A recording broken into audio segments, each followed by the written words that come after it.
Hola y bienvenidos a Cuentos Clásicos. En esta oportunidad escucharán un relato de Hans Christian Andersen, publicado en 1843. En él se cuenta la historia de un pequeño ruiseñor cuyo canto es reemplazado por el de una bonita ave mecánica para deleitar al emperador chino y su corte. Con ustedes, el ruiseñor.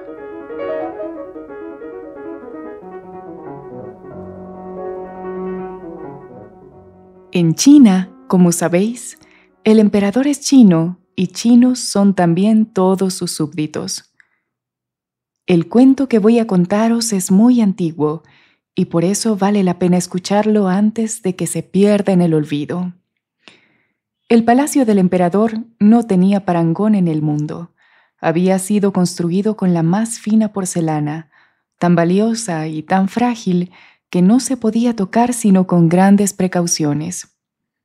En el jardín crecían las flores más cautivadoras y de las más hermosas se habían colgado campanillas de plata para que nadie pasara a su lado sin advertir su belleza. Sí, todo estaba pensado en el jardín del emperador, un jardín tan extenso que ni siquiera el propio jardinero tenía idea de dónde terminaba. Andando, se llegaba a un bosque maravilloso de árboles majestuosos y lagos profundos. El bosque se prolongaba hasta el mar, azul e inmenso. Los barcos podían acercarse hasta la orilla y navegar bajo las ramas de los árboles. Y allí, entre ellas, vivía un ruiseñor cuyo canto era tan primoroso que hasta el pobre pescador, tan afanado siempre en sus tareas, se quedaba inmóvil, escuchando embelesado sus trinos cuando por la noche salía a recoger sus redes. «Dios mío, qué hermoso canto», decía, pero debía atender a sus faenas y olvidarse del pájaro. No obstante, a la noche siguiente, cuando el ruiseñor cantaba de nuevo, el pescador al oírlo repetía otra vez: «Dios mío, qué cosa más bella». De todos los países del mundo llegaban forasteros a visitar la ciudad imperial y quedaban entusiasmados al contemplar el palacio y el jardín, y aún más cuando oían al ruiseñor. «Esto es lo más hermoso». Los viajeros hablaban de ello al regresar a sus tierras, y los sabios escribían libros y más libros sobre la ciudad, el palacio y el jardín, pero sin olvidar nunca al ruiseñor, al que valoraban por encima de todo lo demás. Los poetas dedicaban sus mejores versos al pajarillo del bosque que vivía junto al mar profundo. Esos libros recorrieron el mundo, y algunos llegaron a manos del emperador. Sentado en su trono de oro, leía y leía, asintiendo de vez en cuando con la cabeza, pues se complacía en las magníficas descripciones de la ciudad, del palacio y del jardín. «Y el ruiseñor es sin duda lo mejor», leyó en un libro. «¿Qué es esto?», se dijo el emperador. «El ruiseñor. No sé nada de él. ¿Existe en mi imperio un pájaro semejante? Y lo que es más, en mi propio jardín. Jamás he oído hablar de él, y tengo que enterarme de su existencia por medio de un libro». Llamó a su gentilhombre de cámara, personaje tan importante que, cuando un inferior osaba dirigirle la palabra o hacerle una pregunta, él se limitaba a responder «Puh», lo que no significaba absolutamente nada. «Parece ser que hay por aquí un pájaro extraordinario llamado ruiseñor», dijo el emperador. «Se cuenta que es lo mejor de mi imperio. ¿Por qué nunca me has hablado de él?» «No estoy informado de tal cosa», respondió el gentilhombre. «Jamás ha sido presentado en la corte». «Quiero que esté aquí esta misma noche y cante para mí», dijo el emperador. «El mundo entero sabe lo que tengo, menos yo». «Nunca he oído hablar de él», insistió el gentilhombre. «De todas maneras, lo buscaré y lo encontraré». Pero, ¿dónde buscarlo? El gentilhombre recorrió de arriba a abajo todo el palacio y buscó por salones y pasillos sin encontrar a nadie que tuviera noticia del ruiseñor, hasta que regresó junto al emperador para decirle que seguramente se trataba de una fábula inventada por las gentes que escriben los libros. Vuestra Majestad Imperial no debe creer todo lo que se escribe. Son fantasías de la gente y algo que llaman magia negra. Pero el libro donde lo he leído, replicó el emperador, me ha sido enviado por el poderoso emperador de Japón. Por consiguiente, no puede ser falso.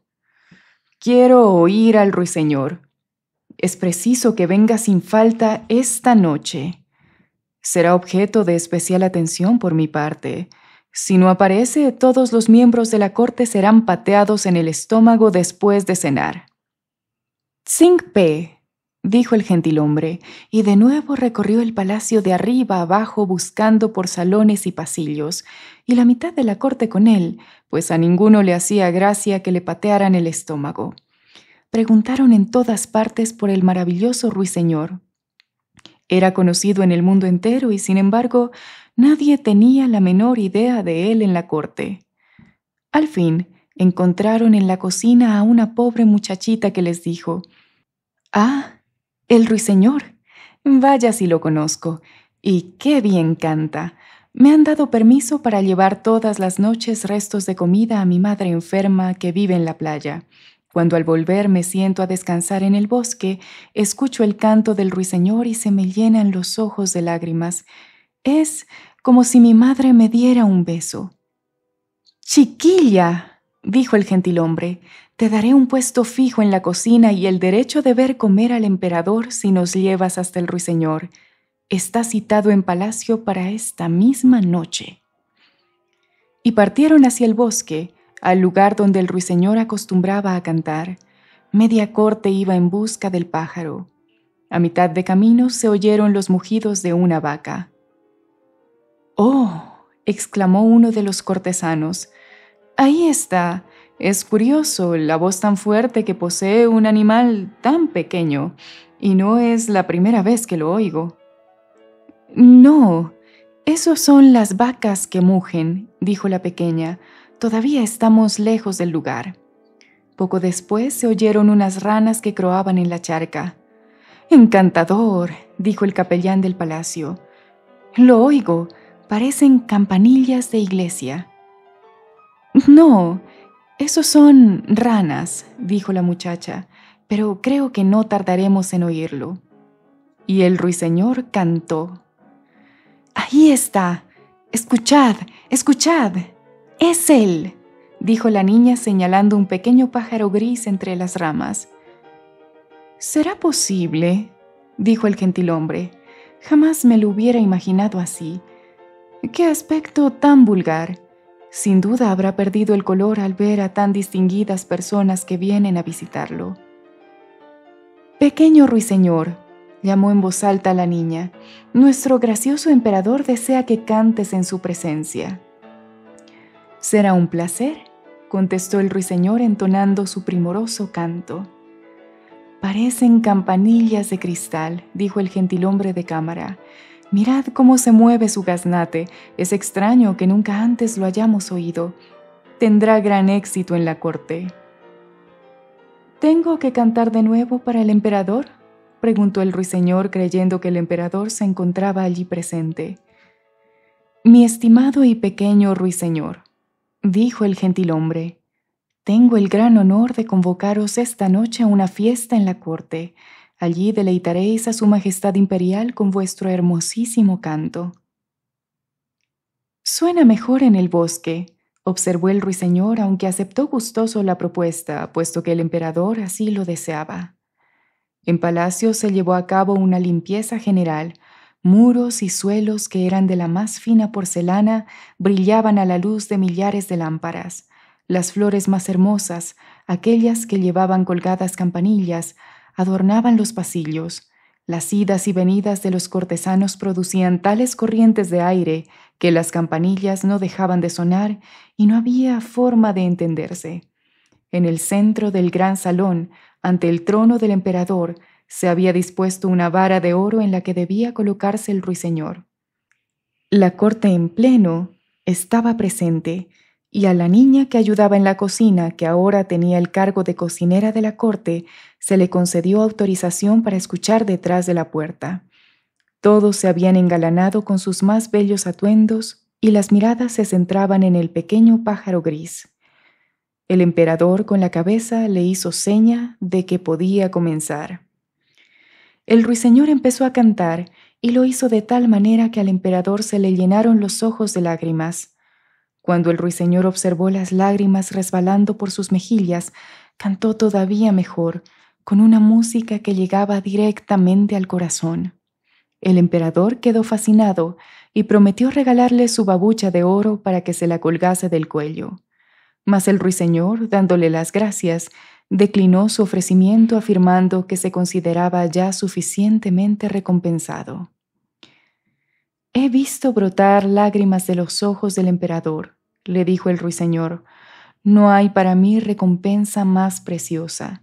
Las lágrimas de un emperador están dotadas de un poder especial, y ese es el mejor regalo que se me podía conceder. Dios lo sabe». Y volvió a cantar con su melodiosa voz. «Es la cosa más linda que he oído nunca», decían las damas, y desde entonces adoptaron la costumbre de tomar un buche de agua para gargarizar cuando se les hablaba. Así creían parecerse un poco al ruiseñor. Incluso los lacayos y las doncellas se mostraron satisfechos, lo que ya es decir, pues no hay personas más difíciles de contentar. Sí, sin duda el ruiseñor tuvo gran éxito. En adelante, el pajarillo debería quedarse en la corte y tendría su propia jaula, con libertad para salir 2 veces durante el día y 1 por la noche. Tenía 12 servidores que sujetaban sendos hilos de seda atados a sus patas. Ciertamente, en esas condiciones el paseo no resultaba demasiado agradable. En la ciudad no se hablaba más que del maravilloso pájaro, y cuando 2 personas se encontraron en la calle, una no tenía más que decir «Rui» y la otra responder «Señor». Y las 2 suspiraban y seguían su camino con la sensación de haberse comprendido perfectamente. Hubo incluso 11 carniceros que pusieron a sus respectivos hijos el nombre del pájaro, si bien ninguno de ellos llegó a mostrar nunca dotes musicales. Un buen día, el emperador recibió un gran paquete en cuyo envoltorio se leía «Ruiseñor». «Sin duda otro libro sobre nuestro célebre pájaro», pensó el emperador. Pero no era un libro, sino un curioso mecanismo dentro de una caja, un ruiseñor autómata construido a semejanza del verdadero. Estaba todo él ornamentado con diamantes, rubíes y zafiros. Bastaba con darle cuerda y el pájaro artificial se ponía a cantar una de las melodías del verdadero, mientras su cola subía y bajaba lanzando destellos de plata y oro. Llevaba en torno al cuello una cinta en la que se leía: «El ruiseñor del emperador de Japón no vale nada comparado con el del emperador de China». «¡Maravilloso!», dijeron todos, y se concedió al emisario el título de gran portador imperial de ruiseñores. Ahora cantarán juntos a dúo. Y así lo hicieron. Pero el dúo no funcionó muy bien, pues el verdadero ruiseñor cantaba a su aire y el pájaro mecánico a ritmo de vals. «No es culpa suya», dijo el maestro de música. «Sigue muy bien el compás y canta tal y como yo enseño a mis discípulos». En vista de lo sucedido, el pájaro artificial tuvo que cantar solo. Alcanzó tanto éxito como el verdadero y además era mucho más bonito, resplandecía como un brazalete o un broche. 33 veces cantó la misma melodía sin cansarse. Los presentes hubieran seguido escuchándolo, pero el emperador quiso que también el verdadero cantara algo. Pero ¿dónde se había metido? Sin que nadie se percatara, había echado a volar por una ventana abierta, perdiéndose en el verde bosque. «¿Cómo ha podido ocurrir?», dijo irritado el emperador. Todos los cortesanos coincidieron en que el ruiseñor había actuado mal y que en verdad era un animal muy ingrato. «Bueno, al menos tenemos al mejor», dijeron los cortesanos, y el autómata tuvo que seguir cantando, y por 34ª vez escucharon la misma melodía. Aún no la sabían de memoria, pues era muy complicada, y el maestro de música lo aprovechó para dedicar encendidos elogios al pájaro mecánico, asegurando que era mucho mejor que el verdadero, no solo por su atavío de numerosos y soberbios diamantes, sino también en su interior. «Reparen, sus señorías, y ante todo vos, oh emperador, en que con el verdadero ruiseñor nunca se podía prever lo que iba a cantar, mientras que con el pájaro artificial todo está predispuesto. Se sabe que será así y no de cualquier forma. La música se sigue mejor, se puede también desmontar el pájaro y admirar la inventiva humana, ver cómo se configuran los valses, cómo se desarrollan y encadenan». «Es exactamente lo que todos pensamos», dijeron los cortesanos. El maestro de música fue autorizado a presentarlo al pueblo el domingo siguiente. «Todos deben oírlo», dijo el emperador. El pueblo lo oyó y quedó satisfecho. A todos embargó la misma alegría que experimentaban cuando tomaban té, cosa muy propia de los chinos. Las gentes levantaron el dedo de rebañar las cacerolas y asintieron con la cabeza. Pero los pescadores que habían oído al verdadero ruiseñor decían: «Sí, el canto es bonito y se le parece bastante, pero le falta algo, un no sé qué». El ruiseñor fue desterrado, y el pájaro artificial ocupó su lugar en el cojín de seda al lado del lecho del emperador.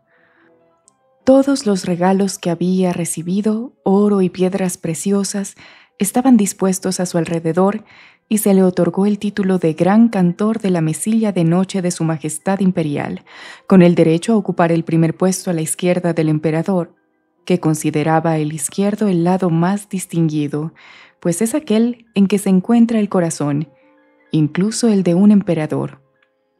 El maestro de música escribió un tratado en 25 volúmenes sobre el pájaro mecánico, obra extensa y erudita llena de las palabras chinas más enrevesadas, y que todos afirmaban haber leído y comprendido, pues de lo contrario se les habría considerado estúpidos y hasta podrían haber sido pateados en el estómago. Así transcurrió un año entero. El emperador, la corte y todos los chinos se sabían de memoria hasta el menor gorgorito del pájaro mecánico, y justamente por eso lo tenían en tan alta estima, porque podían acompañarlo en sus trinos sin la menor discordancia. Los golfillos de la calle cantaban sit, sit, sit, clu, clu, clu, y lo mismo hacía el emperador. Era encantador. Pero una noche, estando el pájaro mecánico en pleno recital y el emperador escuchándolo desde la cama, sonó un ruido en su interior. ¡Crac! Un resorte había saltado y después ¡brrr! La cuerda se soltó y la música paró. El emperador saltó de la cama y ordenó llamar a su médico, pero ¿qué podía hacer él? Se avisó entonces al relojero, quien tras un prolijo discurso y un minucioso examen consiguió que el pájaro más o menos volviera a funcionar, pero no sin diagnosticar que era preciso tratarlo con mucho cuidado, pues los ejes estaban ya muy gastados y no había forma de reemplazarlos por otros nuevos. Aquello supuso una conmoción general. En adelante, solo una vez al año podría ponerse en funcionamiento al pájaro, y aún eso era arriesgado. El maestro de música pronunció un breve discurso lleno de palabras difíciles diciendo que todo estaba resuelto y que no pasaba nada. Todos quedaron convencidos. Pasaron 5 años y el país se vio sumido en un profundo dolor. El emperador, que todos apreciaban, se encontraba muy enfermo. Se decía incluso que no viviría mucho más. Ya se había designado a su sucesor y por la calle las gentes se acercaban al gentilhombre de cámara para recibir noticias sobre su estado de salud. «Pah», respondía, negando con la cabeza. El emperador yacía pálido y frío en su lecho amplio y majestuoso. Todos en la corte lo daban ya por muerto y se disponían a rendir los correspondientes honores al que iba a ser su sucesor. Los criados iban y venían difundiendo la noticia y los servidores del emperador se reunían para hablar del asunto alrededor de un té. Tapices desplegados por salones y pasillos ahogaban el ruido de los pasos y el más absoluto silencio reinaba en palacio. Pero el emperador no había muerto aún. Rígido y pálido permanecía en su suntuoso lecho rodeado de grandes cortinajes de terciopelo y pesadas borlas de oro. La luz de la luna penetraba por una ventana que se abría en lo alto del muro, iluminando al emperador y a su ruiseñor mecánico. El emperador casi no podía respirar. Sentía una terrible opresión en el pecho, como si alguien se le hubiera sentado encima. Abrió los ojos y vio que era la muerte. Ceñía una corona de oro, sostenía en una mano la espada del emperador y en la otra su magnífico estandarte. Entre los pliegues de los pesados cortinajes de terciopelo asomaban fantásticas cabezas, unas horrorosas, otras de deliciosa dulzura. Eran sus acciones malas y buenas, que lo contemplaban ahora que la muerte se instalaba en su corazón. ¿Te acuerdas de esto?, susurraba una tras otras. ¿Y de esto? ¿Y de esto? Le recordaban tantas cosas que el sudor le cubría la frente. No recuerdo, se excusaba el emperador. Música, que suene el gran tambor chino, gritaba. No quiero oír esas voces. Pero las voces no callaban, y la muerte asentía con la cabeza como suelen hacer los chinos a cada cosa que se decía. ¡Música!, gritaba el emperador. Canta, bendito pajarillo, canta. Te di oro y preciosos regalos. Yo mismo te colgué al cuello mi babucha de oro. Canta, canta, por favor. Mas el pájaro permanecía mudo, porque no había nadie que le diese cuerda. La muerte seguía mirando al emperador desde sus cuencas profundas y vacías, en un silencio aterrador.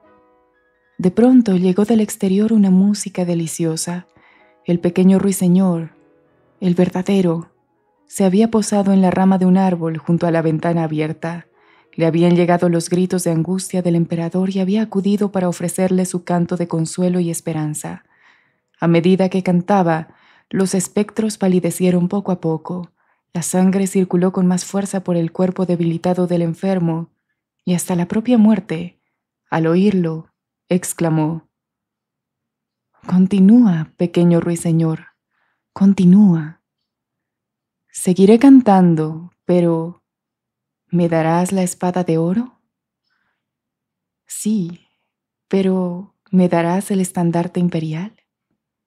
Sí, cantaré, pero tendrás que entregarme también la corona del emperador». La muerte le dio cada joya por una canción, y el ruiseñor siguió cantando. Cantó al apacible cementerio, donde la verde hierba es regada por las lágrimas de los vivos, donde crecen las rosas silvestres y el saúco perfuma el aire con su aroma. Entonces la muerte sintió deseos de regresar a su jardín y salió por la ventana flotando como nube de niebla, blanca y fría. «Gracias, gracias», dijo el emperador. «Pajarillo celestial, te reconozco. Te desterré de mi imperio, pero has venido a alejar de mi lecho esos horribles fantasmas, liberando de la muerte a mi corazón. ¿Cómo recompensarte?» «Ya me recompensaste», contestó el ruiseñor. «Hice brotar lágrimas de tus ojos la primera vez que canté para ti. Jamás lo olvidaré. Son esas las joyas que convierten al corazón de un cantor. Duerme ahora para recuperar la fuerza y la salud. Yo seguiré cantando para ti». El ruiseñor cantó, y el emperador se abandonó a un sueño tranquilo y profundo. Los rayos del sol entraban por la ventana cuando se despertó repuesto y fortalecido. Sus servidores no habían regresado, pues le creían ya muerto. Solo el ruiseñor seguía allí, cantando desde la rama. «Debes quedarte siempre junto a mí», dijo el emperador. «Cantarás cuando quieras, y romperé en 1000 pedazos el pájaro mecánico». No lo hagas, dijo el ruiseñor. Ha hecho todo lo que podía hacer. Guárdalo. Yo no puedo instalarme en el palacio, pero vendré cuando lo desee, y me acercaré por las noches a posarme en la rama junto a la ventana y cantaré para ti, para alegrarte y hacerte pensar. Mi canto te hablará de los que son felices y de los que sufren, te hablará del bien y del mal que se ocultan a tu alrededor. Tu pajarillo cantor vuela a todas partes, a la cabaña del pobre pescador, al tejado del campesino, a las casas de los que están lejos de ti y de tu corte. Amo tu corazón más que tu corona, y de la corona, sin embargo, algo emana que es como un perfume sagrado. Vendré, cantaré para ti, pero debes prometerme una cosa. Lo que sea, respondió el emperador. Se hallaba de pie con su túnica imperial que él mismo se había puesto y estrechaba la espada de oro contra su corazón. No le digas a nadie que tienes un pajarillo que te lo cuenta todo. Así todo irá mejor. El ruiseñor se echó a volar. Los cortesanos entraron en la cámara para dar el último adiós a su emperador. Helos ahí, ante él, mientras el emperador les decía: «Buenos días, caballeros». El fin.